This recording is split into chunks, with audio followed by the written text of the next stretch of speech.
district for about 7 years now. It came out of state statute and really was a collaboration kind of after the ESSA and the Race to the Top, federal legislation around career and college readiness for high school students.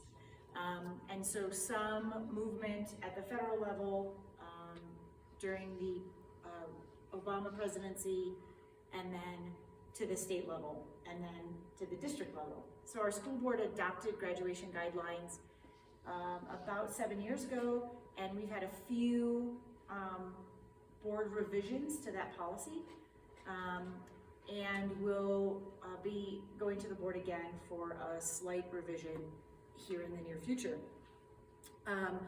Last year's class was supposed to be the first graduating class to, across the state, not just at Manitou, but across the state, to have to prove career and or college readiness in order to graduate from high school.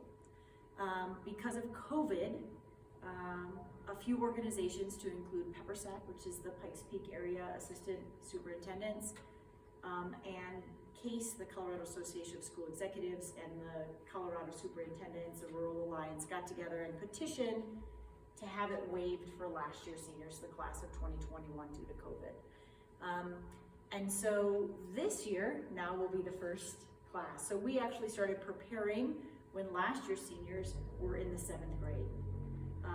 And really started collecting data, and it really coincided with some significant changes that happened in the district, and especially here at the high school, which included changing the master schedule, adding concurrent enrollment, adding advanced placement, and really having some thoughtful work around our career and technical education pathways. So that's also when we brought on the PSAT 8, 9, and PSAT NMSQT the way that we did, which allows for all students to take the PSAT 8 at school free of charge on a school day, to really address some equity and access issues. It used to be given on a Saturday, was fee-based, and that's just the PSAT NMSQT. We extended that, and then the state kind of got on board, if you will, and created the spring assessment for the state to be the PSAT 9 and PSAT 10. Before they did that, we gave those assessments, which felt a little burdensome to take kind of that and the PARC, or the CMAS, which was the assessments prior. But now it's really pretty streamlined, and it allows for data that I think is relevant for families and for students, and also for the high school staff to really look at data that's not comparing apples to Chevys, as I like to say, but apples to apples, and apples to at least maybe an orange or a pear, so it's at least a fruit, as we kind of move forward. The other thing was to allow students that take the PSAT NMSQT, which is the National Merit Scholarship program at school free of charge, so that we didn't have students who couldn't afford it, couldn't get here on a Saturday, those kinds of things. It really opens up the playing field, if you will.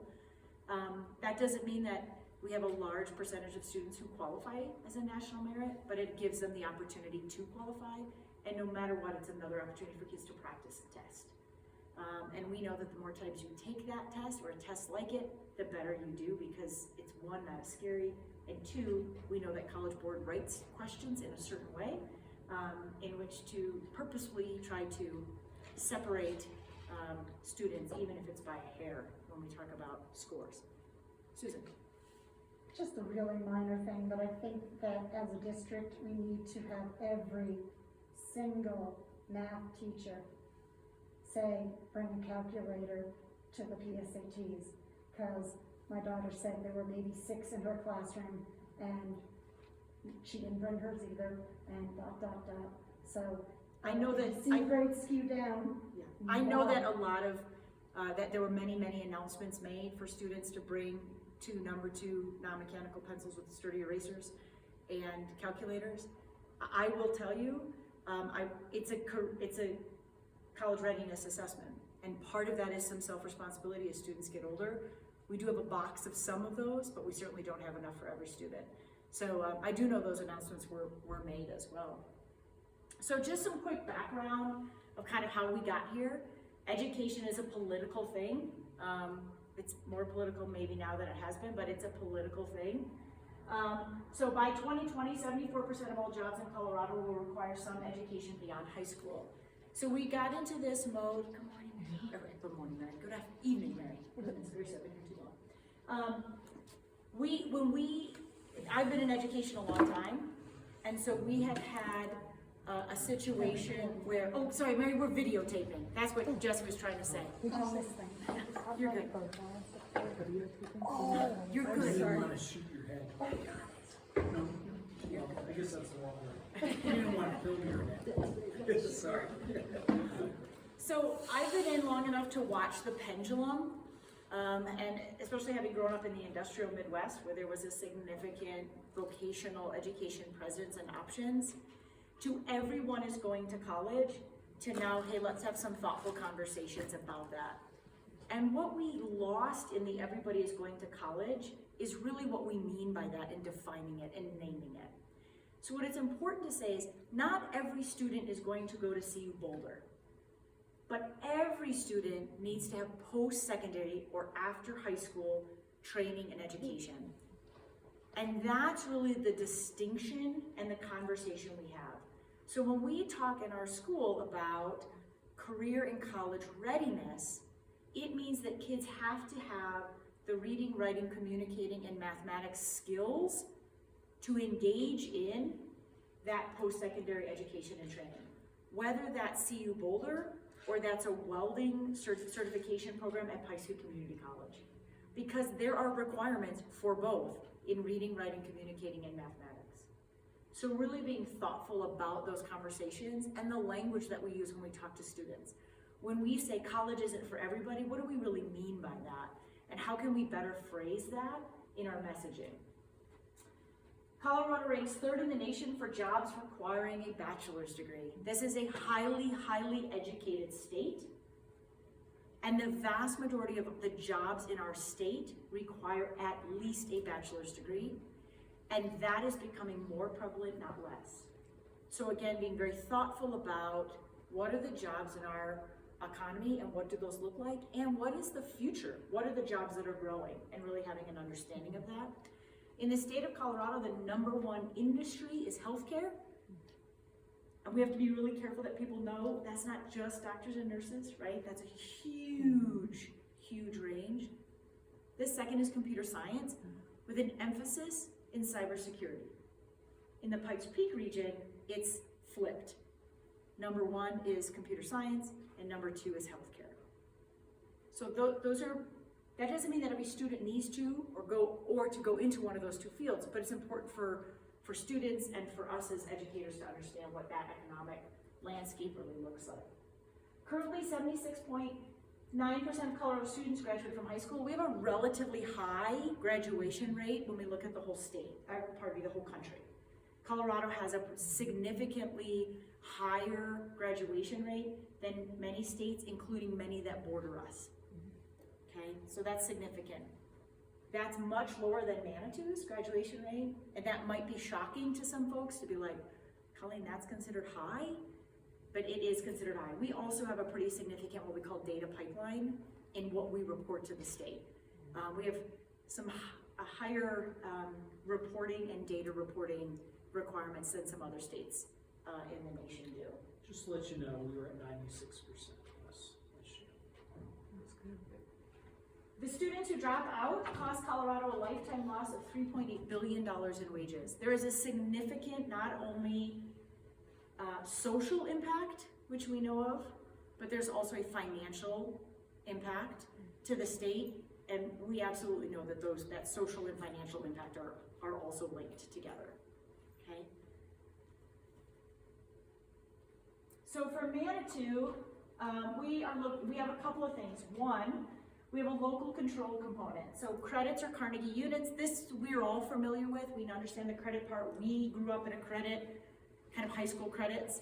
We still have that at Manitou. It's what we value as a community. It's what we value in our conversations as a school board, and it also is aligned to the Colorado academic standards, and what those represent as well. It also is reflected, our Carnegie units, in preparing students for career and college readiness, and also to be lifetime learners, which is a value of our community as well. The three pathway approach. So this is, the three pathway approach is something we've had for years as a high school. And we have really broad pathways. Years ago, I went to a meeting and gave a presentation in School District 20 to a parent task force around grad guidelines about our grad guidelines, because they had like 37 pathways. And I said, you guys are talking about 14 to 17-year-olds. That's a lot. And I go, here's kind of how we're framing this conversation. So we have career ready, 2 and 4 humanities, and 2 and 4 year STEM. STEM is not engineering. Sometimes we hear STEM and we automatically think engineering. We gotta think of STEM in really broad terms. Science, technology, engineering, math. So again, health sciences is STEM. Environmental law, STEM and humanities. So really opening kind of some of our thoughts about that word. And the reason we say 2 and 4 is because a 2 or 4 year college-bound student, so a student that goes to Pike Sweet Community College for a variety of issues, but one really being cost, still has to be college ready because of the new rules and regs around remediation. And what is and isn't offered at the community college level in regards to remediation, what the costs are around remediation, and the financial aid implications around remediation. There's a lot more rules around remediation, and if a student needs remediation at the community college level than there were 10 years ago. Okay? And so when we say college ready, we mean the ability to walk in and take a college level course without the need for remediation. That doesn't mean they might not be able to or need to access the writing center to get support in writing their first paper, or having somebody look at it for the Miss Johnsonism of really loving commas. So those kinds of things, but to be able to take that college readiness class, okay? Any questions? Shoot them out if you have one, don't hesitate. So here are the things that you must have to graduate. And some of these are local control and some are not. So the first part I just talked about was local control, meaning that our local school board, in conjunction with the leadership and the teaching staff at Manitou Springs High School, set those, right? So we require 6 credits in the fine and practical arts. We think that students who take fine and practical art classes broaden their thought base and are more prepared for college and career when they have used both sides of their noggins, right? So those are values within our community. The other thing is completion of the ICAP. This is a great question to go home and ask your children. We use something called Naviance, and ICAP is Individual Career and Academic Plan. So for those of you who may have a senior, they might have used Naviance to send their transcripts or their letters or their college essays or their teacher recommendations through Naviance for the Common App. But there's a wide variety of things that can be done with Naviance. And that's the program we use for the ICAP. Lots of schools use lots of different things. We use Naviance. 1, it's very good. But 2, it can do all of these things.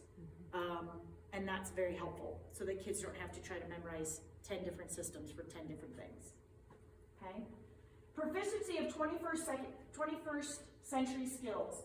So these 2 are mandates from the state under the new graduation guidelines legislation. And what they said was, you don't have to prove this proficiency of 21st century skills to us. We know that they're embedded in the Colorado academic standards. So if a student is taking classes in which the curriculum follows the Colorado academic standards, and students are passing those classes, we know that those skills are embedded into our Colorado academic standards. So if A, then B, okay? Academic proficiency in reading, writing, and communicating, and mathematics. These are the grad guidelines box checks, if you will. And we're gonna get into a little more specifics about about what that means. We at Manitou Springs High School are going to allow students multiple pathways, all rigorous and all valued. You will never hear Jesse Hull or Anna Conrad or a teacher in this building or myself say that the kid that's going to go to Mines is more important than the kid that's going to go be a welder at Pike Street Community College.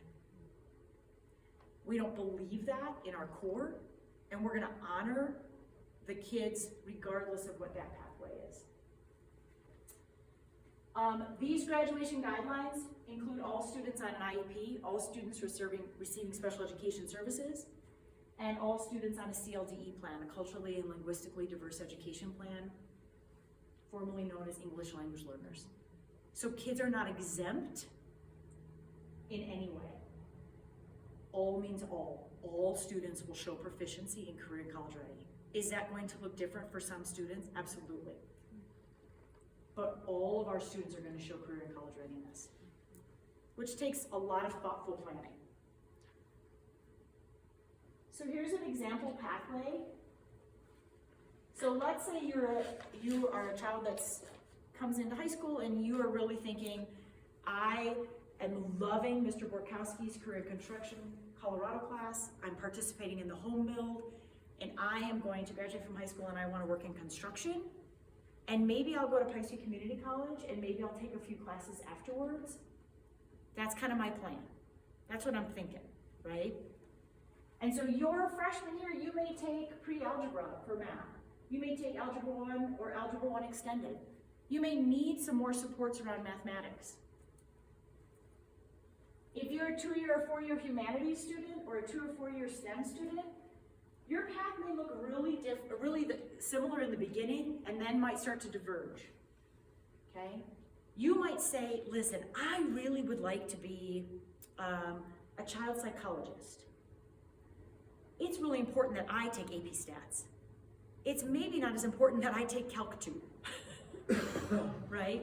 That may not be something that CU Boulder is ever going to require, but you absolutely will have to take stats and probably some advanced stats to go into child psychology, okay? So really having kids be thoughtful too. We have some students who take 6 AP classes. We're never going to tell them they can't do that, but you better believe we might have some advisement about mental health balance, right? That those are things that we want. We're creating whole children here in Manitou, so we want to be thoughtful about that part too. So, Colleen, can you go back for a second? These are just possible pathways under. Correct. These are not you have to take. These are Yes. just opportunities that exist. Opportunities. It's just an example. And there's a lot of overlap. Yeah. So, you know, I think one of the good things about high school still is it's not like you're pigeonholed into a pathway, right? You know, I think about my own son, Jake, who could very well be a career kid, but he could also be a 2 or 4 year humanities kid. He's taking Algebra 1 as a freshman, which He's perfectly on track he's perfectly on track. So to do whatever he wants. you can go many different ways. Absolutely. So the menu of options at Manitou Springs High School that's currently adopted by our school board. So the menu of options are provided by the state. The state said, here are the criteria in which students can prove career college readiness. If they cannot prove career college readiness, they do not graduate from high school. So they must have our local credits. They must complete their ICAP, their individual career and academic plan, and they must prove career and college readiness. And the state has said, here is the menu of options. They didn't say you must pass, you must get this on the SAT math and this on the SAT English. That's one option, but they did not give just one option. They stepped back and they gave a variety. And then we, as a school district, presented to the school board. The school board asked lots of questions, and then we have a school board policy regarding graduation guidelines, which was part of the state statute, is that it must go to your school board. So college readiness, all 11th graders in April take the SAT per state mandate. That is the state assessment for 11th graders. just like when our kids were little and they took the 3rd grade CMAS. It's the same thing, but for 11th graders, okay? And here are the scores that they must get on the SAT as one of the options on that menu. So if you take the SAT your junior year and you get a 470 and a 500, you have automatically crossed the line for graduation. You've checked the box, if you will, in both categories, okay? And the SAT is taken by everybody in the United States for college entrance.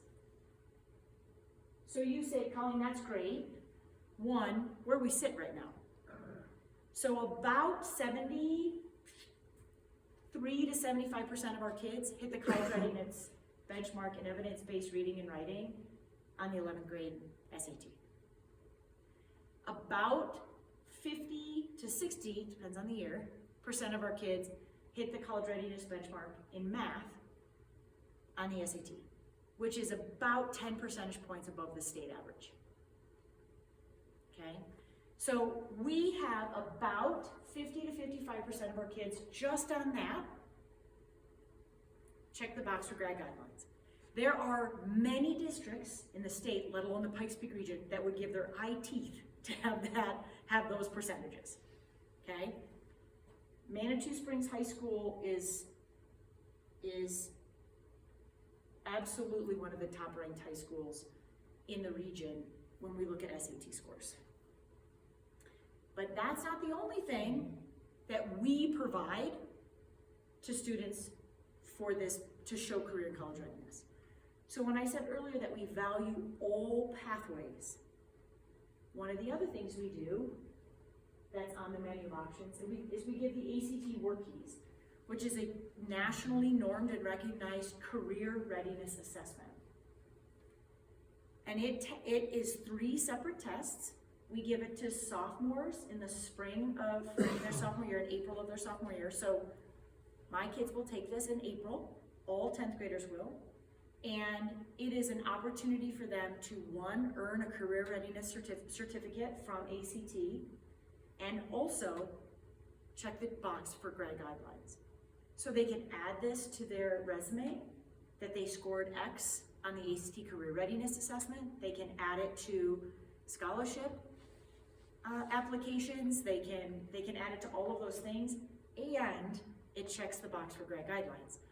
We don't want to ever do something that just checks the box for grad guidelines. We want to do something that adds to a student's overall ability to show career and college readiness when they leave. One of the great things about SAT is that it's nationally, internationally recognized. That's also true about the ACT and the ACT Career Readiness Assessment. I'll give you an example. I sit on the state, the Department of Labor for the state of Colorado's Workforce Readiness Advocacy Group. And one of the reasons I do that is to hear from industry what they want and what they need for career readiness. I want to make sure that I'm not making assumptions, that I'm really hearing from labor groups and industry groups across the state for what it is they're seeing and they're not seeing when they talk about career readiness. And what we can do in our system to help to support those pieces, to set our kids apart so that they have those. And a gentleman from Summit County, from the ski industry, said, I wish I had something that kids could show me that I knew that they had a basic level of reading, writing, and math, and that I would know that they had those skills coming in. I said, oh, let me speak to that for you. And I explained the ACT Career Readiness Assessment, and he goes, ACT is in like the ACT test? And I said, exactly. There's 3 components, here's the 3 components, this is what they assess on that. And kids are given a certificate at different levels depending on their proficiency. But if they don't score at least this, then they don't get the certificate. And he was like, Colleen, that's what I need. I don't have time to give kids this assessment to make sure they can read a technical manual, that they can understand math for the real world, right? And so we had a long conversation with the state about, and I explained how this is on grad guidelines and what some of this new legislation is. Because people in industry, they don't know, right? And one, I also don't want them making assumptions about my profession or our kids. I want to give them good information, okay? So that's another assessment we give free during the school day. And then kids can take that with them. They have that certification, and it can check the box for grad guidelines. The other thing that I really like about the ACT Career Readiness Assessment is that it's got a range of proficiency, right? You could have a student score a platinum, you could have a student score a bronze. Everybody that scores at least the minimum up to the platinum is gonna get this certificate. So it allows a lot of students to show skills and what they can do versus the SAT sometimes, which is more about showing what you can't do for a lot of kids, okay? So it allows a much more accessible assessment for kids to be able to show what they can do, what they are proficient at when it comes to workplace and career readiness. That again is taken in the spring of 10th grade. Current data shows a pass rate of about 90%. We've definitely had some years where we have been at about 95 or 96%. So we've had significant success first time out with kids earning an ACT Career Readiness certification. Concurrent enrollment, these are college classes taught on or off campus, and it includes Career Start. Career Start is the program, for those of us who have been around a while, like myself, it used to be called the Area Vocational Program at Pike Community College. And it's a partnership we have had since PBC started this over 40 years ago. And it offers a lot of vocational opportunities that we would consider kind of traditional career and technical education, things like diesel mechanics, auto body, welding, and then things that I always say, this isn't my dad's career and technical education. They also offer a CNA program. So kids could earn their CNA when they're still in high school. It has a multimedia program. It has a computer science and cybersecurity program. It has a fire safety program. So a lot of things that are not what we would maybe consider to be kind of traditional voc ed at that program. So, and we pay for that, and it's considered concurrent enrollment because kids are concurrently enrolled in high school and in college, okay? So if you earn a C- or better, then you also have met the threshold for graduation guidelines. Do Pike Community College? Mm-hmm. It depends on the year and enrollment. Yeah, we just haven't had a kid over that. So for concurrent enrollment, on campus we offer concurrent enrollment pre-calculus through UCCS. But also we have a student that could be doing concurrent enrollment welding through the Career Start program. One is not valued at a higher level than another, and it's not valued differently when we look at graduation guidelines. Both hit the benchmark for graduation guidelines. And I will tell you, there is no guarantee that kid taking UCCS pre-calc is gonna make more money than a welder, just for the record. Advanced placement, a score of 2 or higher. In advanced placement, we know if you wanna earn college credit, you have to earn a 3, 4, or 5. But remember that the purpose of this is to show career and college readiness, not proficiency. A 3, 4, or 5 earns you college credit on an AP exam. That's a proficiency, right? So when I used to proctor AP exams, I would say to kids, the work you did in the class is more valuable than whatever score you get in this little moment. Now I know that there's some scholarship kind of money and there's a class you may not have to take and there's a whole lot of possibility here in this test too. But this is about the experience and the exposure and the work and what you have learned in the AP course. If you get a 3, 4, or 5 on the test, that's just extra. The purpose, you are still a high school student. So we're working towards readiness. If you get proficiency, awesome. We're here really when we talk about readiness. Because I don't also want AP to be an elite situation where all kids don't have access. We really want to have all children be able to access AP. So when we look at this, these are some of our options for the menu.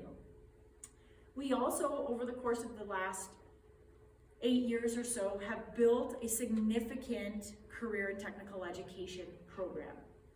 So our CTE programs at Manitou High School are our commercial arts program,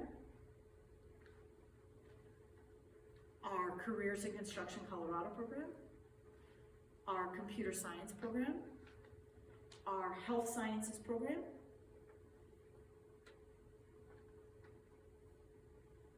and our ACE program. And our ACE program is to provide students with a disability being served under special education the opportunity to access our career and technical education programs. It's to serve those who have historically been underemployed or unemployed to access the labor market in a meaningful way. And that includes students who you would have no idea had a disability, all the way to students who it's clear they have a significant disability. So what we have done is we have created what's called a capstone.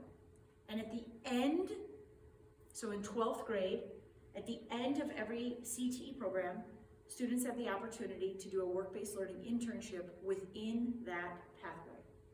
So for example, we have a student this year who took 3 years of Mr. Borkowski's Careers in Construction Colorado class. He's still a student, he's a senior, but 2 blocks of his day, he goes and he works for GE Johnson Construction, which is one of the largest commercial construction companies in the region.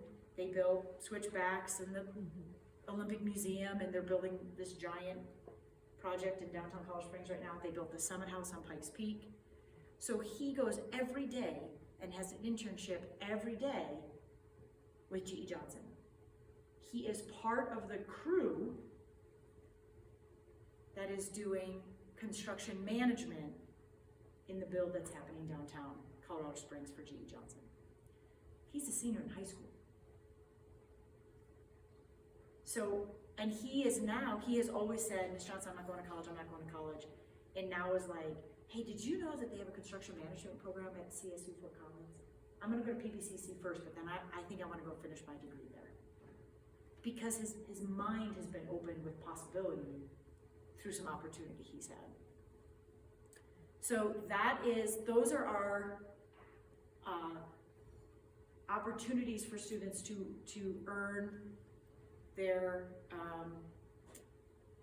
math and their mathematics and their reading, writing, and communicating graduation guidelines. The other one is that we have industry certifications. So students who earn what we call an industry certification. So in Brad's class, we have the OSHA 10 and the PAC-Core industry cert. So students prove, they take a test at the end, and they prove that they've earned an industry certification. They know X amount about beginning carpentry. They know X amount about OSHA safety. They know X amount about plumbing, electric, winterizing, environmental impact of construction, and they earn those certifications. The PAC-Core is based on HBI, which is the Home Builders International standards, and they can take that certification anywhere in the country, and it's recognized anywhere in the country, just the way your SAT scores would be recognized anywhere in the country. So really preparing kids with the opportunities to take from here and go anywhere. And what I said was, my dad was an electrician in Chicago, right? He did an apprenticeship, he learned a skill. That skill is what put him in the middle class. I went to college to learn the skill of being an educator. So what we talk about when we talk about career and college readiness is the ability to go and become skilled labor. We think about skilled labor as a plumber, electrician, right? I'm a skilled laborer. I went and had education and training after high school to become a skilled laborer, right? And so for me, when we talk about opportunities, we want to talk about how can we help our students be ready here to go wherever it is they're going to have those opportunities for skilled labor. We know the economic and the social and the opportunities that come when you have those skills in your pocket. So yes, we have a state mandate, right? But what have we done with that fits into what our core values are as a district and as a community? So the assessment plan, we talked about this a little bit. It's just what we're doing when it comes to assessment. Only 3 of them are assessment. One of them is the SAT suite, where we do lots of opportunities for practice before we get to the big dog, the SAT in the spring of 11th grade. AP, and the ACT Career Readiness Assessment. So those 3 things are the assessments. The other pieces are a whole lot of opportunities to show what you can do. So when kids graduate, we keep track of this in a data warehouse. We keep track of kids from their 9th grade year through their 12th grade year. So we could have students in 9th grade earn the PAC Core Industry Certification in Mr. Borkowski's class of Careers in Construction. They could earn that in 9th grade. Then in 10th grade, they could take AP World History. And they could get a 2 on their AP World History test, and that would be in their little data profile. Then they could take the ACT Career Readiness Assessment in April of their 10th grade year, and they could score a bronze. Well, there's another one we're gonna put on the list. Then their junior year, they could take the SAT, and maybe they hit that benchmark in evidence-based reading and writing, but they don't quite get there in math. And then their senior year, they've been doing Mr. Borkowski's class all 4 years. In their senior year, they have a capstone, and maybe they're working with the City of Colorado Springs in their planning department for environmentally sustainable housing. And so they earned a capstone in their CT program because they took 4 years in that CT pathway. Pardon me. So there's lots of opportunities. This is just one way. So I was lucky enough 8 years ago to sit on the state task force for graduation guidelines. I was there to be the little school voice, because there were people there from Cherry Creek and Jeffco and big, huge, ginormous school districts with 1.5 million offerings and high schools of 4,000 kids and English departments the size of our whole school. And so they would say something and I'd be like, what about, and we have a lot in Manitou. I would raise my hand and be like, what about Simla, Colorado? They don't have concurrent enrollment. They have one, maybe 2 AP classes. Their kids, if they're going to go to PBCC's Career Start program, they're in a bus an hour there and an hour back. Like what are we doing to support those little guys? You think I'm little? They're really little and very isolated regionally. So I was lucky enough to be on there, and as those of you that don't know, I taught special education for 15 years before I became an administrator. And now in my role, I support CLDE, I support students with a disability, I support gifted education. So there's a lot of pieces under this in which are my passions, not just what I do. So if you guys have any questions or thoughts, this is my contact information. The biggest thing you gotta remember is that it's Colleen with a K. If you send me an email, because it'll go back to you if you do Colleen with a C. We are gonna, Ms. Conrad has videotaped, so we're gonna post this and the PowerPoint. I think the biggest thing is that it sounds really scary because we understand credits. And you start to get very worried when you're like, what if my kid doesn't do this and they don't graduate from high school? And you start to get the mama bear, which I understand because I'm a mama bear too. But I will tell you that we have been working on this for 8 years. This is not something we just was like, oh, this is happening next year, we better get on it. There have been many, many, many thoughtful conversations. And like I said, we have gone to the school board 3 times to add some things, to revise some things, to bring back thoughts as we have learned more. The statute itself has changed since I first sat on the grant guidelines. There was more local control, if you will, for students with a disability plan, students in special education and English language learners. There was a lot more local control. That has changed. And I don't think that's a bad thing, but we've had to adjust. And I will tell you that there are some districts that are in an absolute panic about this May and what this could mean. We're not in a panic. We know exactly where our kids are from their freshman year right now through their senior year. We know the ninth graders and what their PSAT 8 scores were in the fall and the spring. We know what their trajectory looks like. So all of those things are being looked at so that we can get ahead of not creating more barriers than need to be there. So reach out if you have questions. Happy to support in any way that I can. And we'll be sitting out on the lawn with some of you in May with, I always tell the kids, in your bathrobe and a funny hat, as we celebrate the graduating class of 2022, which is crazy to say out loud.